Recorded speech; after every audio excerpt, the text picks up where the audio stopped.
So anyway, back to go 86. alphabetical? Where would you like to start? You want to Wanna start go alphabetical? Yeah, sure, why not? So Chuck Chuck Berry we start with? Berry, All right. inducted by Keith Richards. And your thoughts on Chuck's getting in?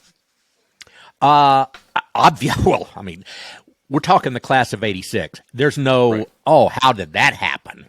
You know, No none of question that. in our minds, like, what the heck were Every they single thinking? one of them. Yeah, yeah. I could use none another of that. word besides heck, but, we're going to try to keep the program clean.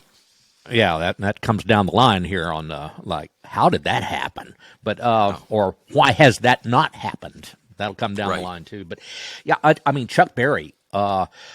Basically, for me, he just kind of like took rhythm and blues and gospel and then turned that into something where the guitar was the main melodic element in it. I mean, and he also turned. He wrote songs that told stories, really, like Johnny Be Good, Maybelline. I mean, these are story songs. Johnny Be Good, the part where he says about where he says something about a young country boy. In reality, he had written the lyrics "colored boy," but because of unfortunately the views at the time in the late 50s, mid to late 50s, he decided to go with country boy because he figured it would cause too many problems because of the segregation that existed at the time. Well, there was, and that was also during the same time that Emmett Till was murdered. And that went obviously nationwide news, and rightly so. I mean, that was so yeah, exactly. And Chuck Berry.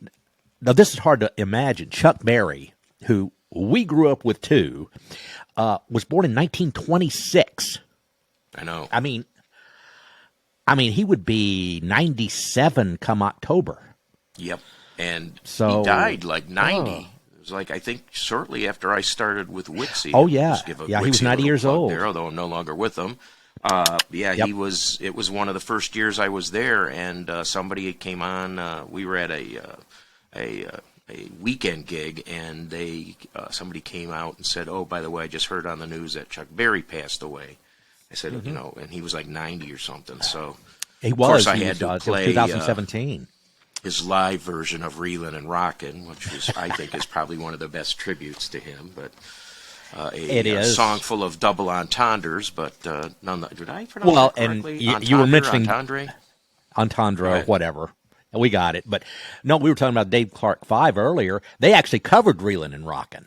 Yes, they did. Nice version of it too. Yeah. That may be on one of my favorite. If I had to list 5 songs that Dave Clark 5 did, I might just throw that one in there, Rocky. Thanks for bringing that to my attention. Yeah.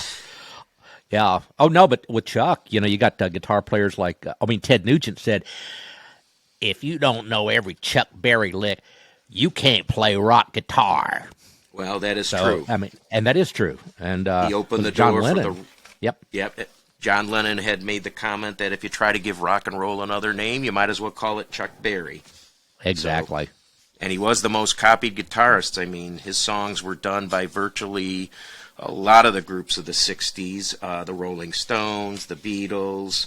Oh, good Lord. I mean, Grateful Dead did versions of his songs. I mean, where do you begin? Oh, gosh. Yeah, even Buddy Holly. Yes, did, absolutely. Brown-Eyed Handsome Man, and Carl Perkins did a couple. Roll Over Beethoven and Johnny Be Good.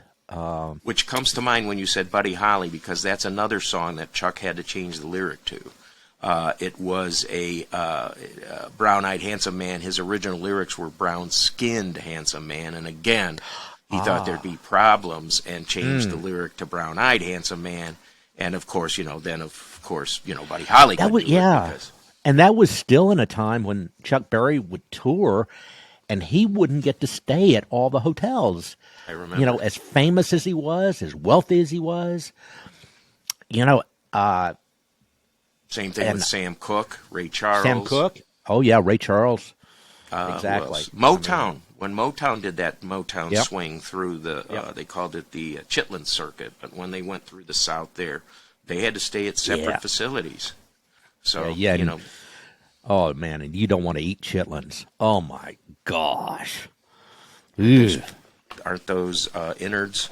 Some sort of innards? I've Yeah, never had pig it myself. intestines. Pig That's what I intestines. thought. Yeah. Yeah. Yeah.